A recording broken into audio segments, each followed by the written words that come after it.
హరి ఓం. తత్వం కృష్ణాయ నమః. కిందటి వీడియోకి ఇది కంటిన్యూటీ. పరిచ్ఛేదం వల్ల భయం ఏర్పడుతుందని ఉపనిషత్తుల సారాంశం. దీన్ని తత్వవిధానంద సరస్వతి మహారాజ్ వారు తెలియజేశారు. పరిచ్ఛేదం వల్ల ఐసోలేషన్ సిండ్రోమ్ అనేది ఏర్పడుతుంది. దానివల్ల భయం, ఆందోళన కలుగుతాయి మనిషికి. ఇది ఎలాగో చూద్దాం. ఒక సింహాల సఫారీలోకి ఒక ఫుల్లీ ప్రొటెక్టెడ్ వెహికల్ని వేసుకుని వెళ్ళాం. పులుల సఫారీ, సింహాల సఫారీ జూ పార్కులో ఉంటుంది. ఆ వెహికల్ చుట్టూరు ఇనప కంచె చట్టంగా బిగించబడి ఉంది. మధ్యలో మనం ప్రొటెక్టెడ్గా ఉన్నాం. లోపలికి వెళ్ళిన తర్వాత క్రూర మృగాలని చూస్తున్నాం. సింహాలని, గర్జించేవి, గాండ్రించేవి, వాటిని చూసి మనం ఎంజాయ్ చేస్తున్నాం. నిజానికి చాలా భయానకమైనటువంటి పరిస్థితి. ఆ వెహికల్ బయట ఉంది, మనం లోపల ప్రొటెక్టెడ్గా ఉన్నాం. అయితే అనుకోకుండా ఆ కంచెకు బ్రేక్ ఏర్పడింది. ఆ జాలి ఎక్కడో ఓ కిటికీ మందం ఊడిపోయింది. ఇప్పుడు ఆ సింహాలు, పులులు వెతుక్కుంటున్నాయి లోపలికి పంజా విసరడానికి, ఎక్కడ చోటు దొరుకుతుందో అని. ఈజీగా పంజా విసిరి ఎవరొకరిని లాగేయగలవు. ఇప్పుడు మనకి భయం, ఆందోళన మొదలైంది. దీన్ని పరిచ్ఛేదం అంటారు. ఆ భద్రతకి ఎప్పుడైతే బ్రేక్ ఏర్పడిందో, పరిచ్ఛేదం ఏర్పడిందో, ఐసోలేషన్ సిండ్రోమ్ అక్కడ క్రియేట్ అయింది. దాంతో మనకి భయం, ఆందోళన ఏర్పడ్డాయి. ఈ పరిచ్ఛేదం ఏర్పడితే భార్య భర్తకు జడుస్తుంది, భర్త భార్యకు జడుస్తుంది. నిజానికి వారు ఒకరికొకరు తోడుగా ఉండి ధైర్యంగా ఉండాల్సిన పరిస్థితి.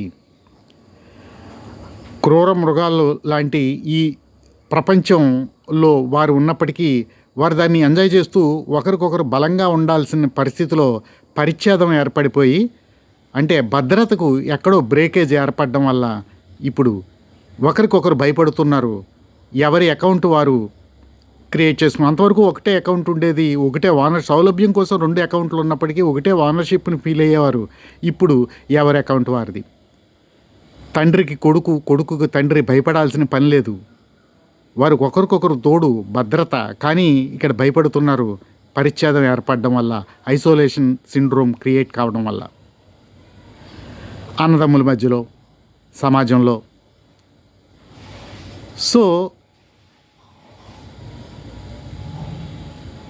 దీనికోసం మనం ఏం చేయాలి? త్యాగం. భగవద్గీత త్యాగాన్ని నేర్పింది. తాగి గీత, గీత తాగి ఇది గీతాగానం అని రామకృష్ణ పరమహంస గురుదేవులు అన్నారు. త్యాగం నేర్చుకోవాలి. ఆ త్యాగం వల్ల ఏమవుతుందంటే, ఇప్పుడు మనం ఆ వెహికల్లో అడవిలోకి వెళ్ళాం కదా, ఇక్కడ మన త్యాగం ఏది? ఆ భద్రతను నిర్మించడంలో మనం ఏ పని చేయలేదు, కానీ టికెట్ కొనుక్కున్నాం అంతే. ఆ మాత్రానికే మన వితరణ అక్కడ ఉండి ఆ వ్యవస్థ బలపడింది.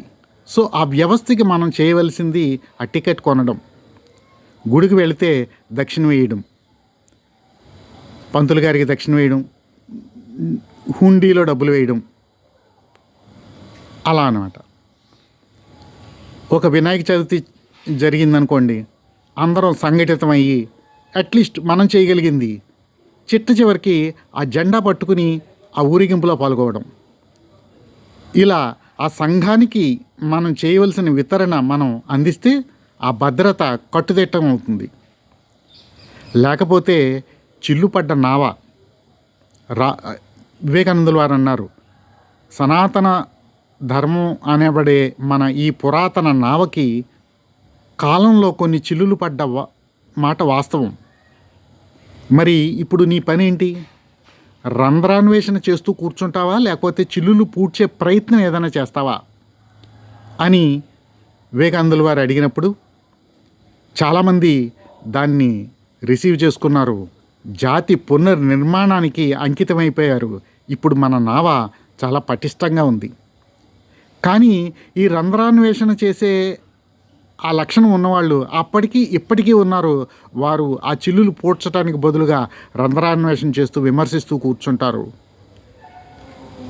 ఆ చిల్లుల్లోంచి నీరు వచ్చేస్తుంటే ఐసోలేషన్ సిండ్రోమ్ ఫీల్ అవుతూ ఆ పరిచ్ఛేదన వల్ల భయాన్ని ఆందోళనని పొందుతూ ఉంటారు. సో కిం కర్తవ్యం అనేది మనకి అర్థమైంది. హరి ఓం. వచ్చే వీడియోలో వచ్చే శ్లోకం గురించి చర్చించుకుందాం. అంతవరకు జై శ్రీరామ్. ఇంతవరకు 9వ అధ్యాయం 6 శ్లోకాలైన 7వ శ్లోకం గురించి చర్చించుకోవాల్సి ఉంది. హరి ఓం. తత్వం కృష్ణాయ నమః.